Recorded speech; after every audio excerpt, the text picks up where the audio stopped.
Oh, hi guys. I'm here in Chicago area.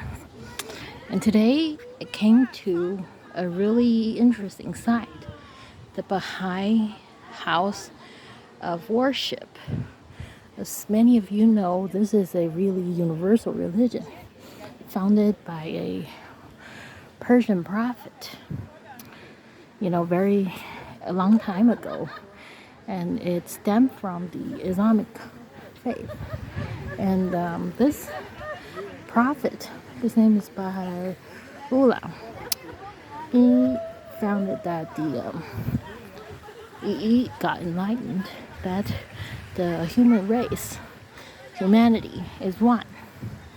Despite the fact that we all have different faith, we all have different religious practices, he believed that the human race should unite into one, despite of their differences, whatever their theological points, views.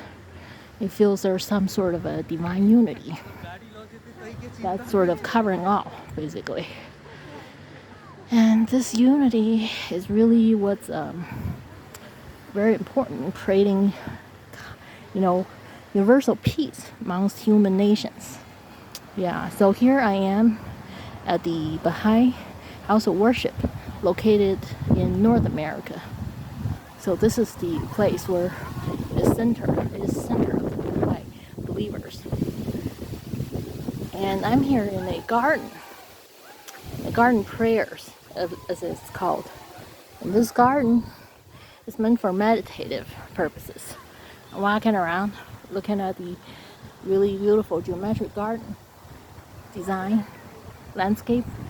And here we are, right in front of the temple itself. So this temple has 9 facets at the very bottom, I believe. It's the universal design for all the Baha'i temples. And this was built in the middle of last century by an American architect who anonymously donated this design as part of this worship group. And so basically, this is considered the 4th Abrahamic religion in the world by some scholars.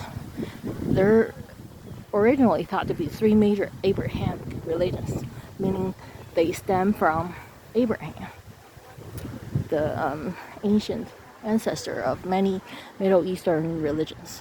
Yeah. So the first 3 are Judaism, Christianity, and Islam. So all these 3 came from the Middle East.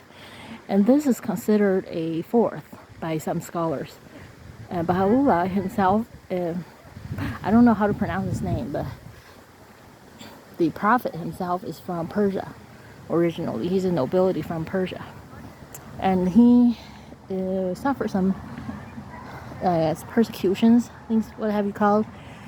But then somehow he kept the faith. He felt this human race, or human nations will ultimately come to a very, very end of war and terror and unpleasant conflicts due to religious differences.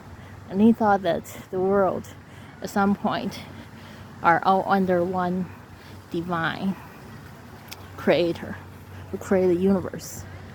So they can live side by side, keeping their faith, at the same time finding a harmonious balance, a sort of unity, trust, tolerance, and understanding of other faiths. So here I'm standing in front of a really tall building, 3-tier building, which is composed of a lot of precast concrete panels. And as you can see, they reflect the Arabist design. The Arabics, Indians, and a lot of various Middle Eastern, Mediterranean countries have this type of very thin screen-like decor on many of their fenestrations and many of their facades. Because Islamic religion or Judaism, they forbid the portrayal of human figures and human images. But this faith as well, along with other Islamic faith, they heavily focus on the geometry of the architecture, the geometric configurations, and the intertwining lacing. A lot of times they combine their script of the Arabic written language or calligraphy into the design itself.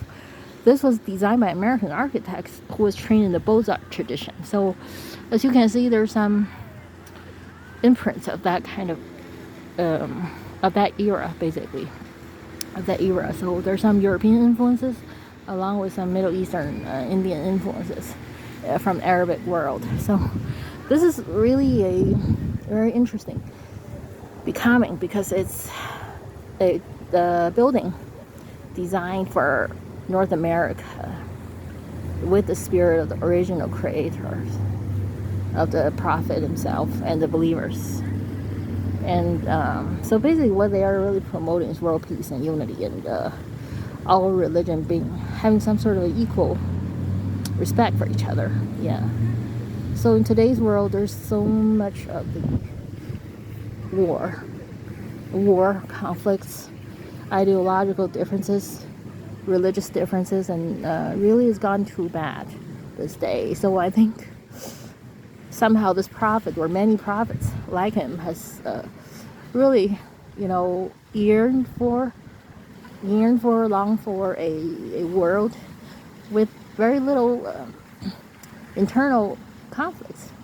And that comes from the whole thing of us being respectful of each other, and having some sort of prayer at times, and devoting ourselves to the Creator, giving some understanding and knowledge of the differences between different religions and cultures and social classes, all kinds of things that are bringing some turmoil into the society. So really, today we're going through a really difficult time. The world's suffering from a lot of war, terror, a lot of miscellaneous horrors, unneeded conflicts between nations. So many people dying, so many people suffering. So I really pray, and I hope we all come to some peaceful conclusion at some point. Something will come up in the future that will kind of reunite us again and restore world order. Okay, thank you.